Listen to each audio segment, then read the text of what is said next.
وزیر اعلیٰ خیبر پختونخوا کی نوکری خطرے میں ہے، اسی لیے انہوں نے رہائی فورس کا اعلان کیا۔ یہ غیر آئینی اور غیر قانونی ہے۔ وزیر دفاع خواجہ آصف نے بھی بانی پی ٹی آئی سے ڈیل یا ڈھیل کی خبریں مسترد کر دیں۔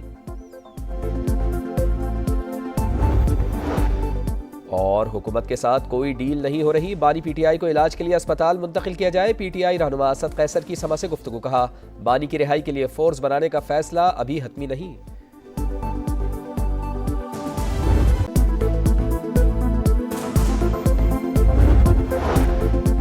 پشاور، چترال اور مالاکنڈ سمیت خیبر پختونخوا کے کئی علاقوں میں زلزلہ، شدت 5.6 ریکارڈ، گہرائی 73 کلومیٹر تھی۔ مرکز کوہ ہندوکش افغانستان تھا۔ اور پنجاب بھر میں مریم کے مہمان دسترخوان سج گئے، قورمہ، بریانی، پکوڑوں اور سموسوں سے تواضع۔ مخیر افراد اور اداروں کے تعاون سے پنجاب بھر میں 300 سے زائد نگہبان دسترخوان شروع۔ وزیر اعلیٰ پنجاب مریم نواز کہتی ہیں، ہر فرد کی ضرورت کا خیال رکھنا ہمارا فرض ہے۔ اور سندھ اسمبلی کا اجلاس، ایم کیو ایم رکن رانا شوکت نے کہا مجھے پی ایس پی گروپ کے ممبران دھمکیاں دے ہیں، میں خالد مقبول گروپ کا ہوں۔ اسپیکر نے ایس ایس پی اور ایس ایچ او کو طلب کر لیا۔ وزیر داخلہ ضیاء الحسن لنچار کی رانا شوکت کو تحفظ فراہم کرنے کی یقین دہانی۔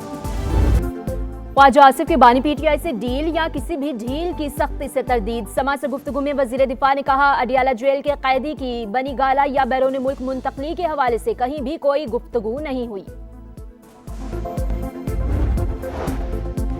پاکستان اور امریکہ کا دہشت گردی کے خلاف تعاون مزید بڑھانے پر اتفاق۔ واشنگٹن میں وزیر اعظم شہباز شریف اور امریکی وزیر خارجہ کی ملاقات، اسٹریٹجک شراکت داری پر اطمینان کا اظہار۔ پاکستان میں غربت بڑھ گئی، 7 برس کے دوران 7% اضافہ، شرح 28.9% تک پہنچ گئی۔ اور تعمیراتی کاموں پر خیبر پختونخوا حکومت کا ٹیکس لگانا قانونی قرار، sales tax on services act کے خلاف اپیل خارج۔ وفاقی آئینی عدالت نے تحریری فیصلہ جاری کر دیا۔ واشنگٹن میں غزہ بورڈ آف پیس کے اجلاس میں وزیر اعظم کی عالمی رہنماؤں سے ملاقاتیں، شہباز شریف کی بحرین کے فرمانروا، آذربائیجان، ازبیکستان، قازقستان اور انڈونیشیا کے صدور سے بات چیت، اہم بین الاقوامی اور علاقائی امور پر گفتگو، مسکراہٹوں کا تبادلہ، غیر رسمی گرم جوشی کا مظاہرہ۔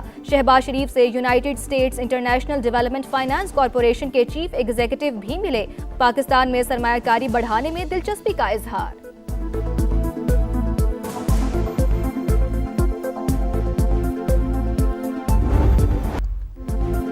غزہ میں امن کا مشن، عالمی بڑوں کی واشنگٹن میں بیٹھک، امریکی صدر کی زیر صدارت امن بورڈ کا پہلا اجلاس، پاکستان، سعودی عرب، یو اے ای اور قطر سمیت 40 سے زائد ممالک کی شرکت۔ غزہ میں جنگ لڑنے کے لیے فوج بھیجنا ضروری نہیں، دنیا میں 8 جنگیں رکوائیں، 9ویں ختم کرانے کے قریب ہے، امن سے بڑھ کر کچھ نہیں، حماس کو غیر مسلح ہونا ہوگا، ڈونلڈ ٹرمپ کا خطاب، کہا امریکہ غزہ کے لیے $10 ارب دے گا، دیگر ملکوں نے $7 ارب دینے کا وعدہ کیا ہے۔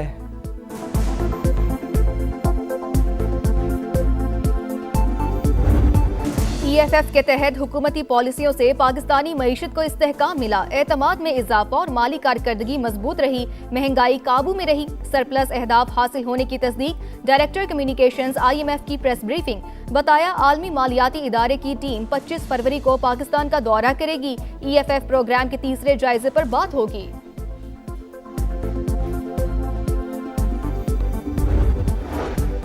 حکومت انوکھی سائل نہیں، عام شہری کی طرح قانون ماننا پڑے گا، عدالت میں پروٹوکول بھی عوام جیسا ہی ملے گا۔ سپریم کورٹ نے فیڈرل سروس ٹریبونل کے فیصلے کے خلاف وفاقی حکومت کی اپیل زائد المیعاد قرار دے کر خارج کر دی۔ ریاست اپنی نااہلی کا بوجھ عدالت پر نہیں ڈال سکتی، دفتری رولز یا انتظامی مشکل وقت کی پابندی سے اوپر نہیں، بیوروکریسی کی سستی کی سزا دوسرے فریق کو نہیں دی جا سکتی۔ جسٹس عائشہ ملک نے تحریری فیصلہ جاری کر دیا۔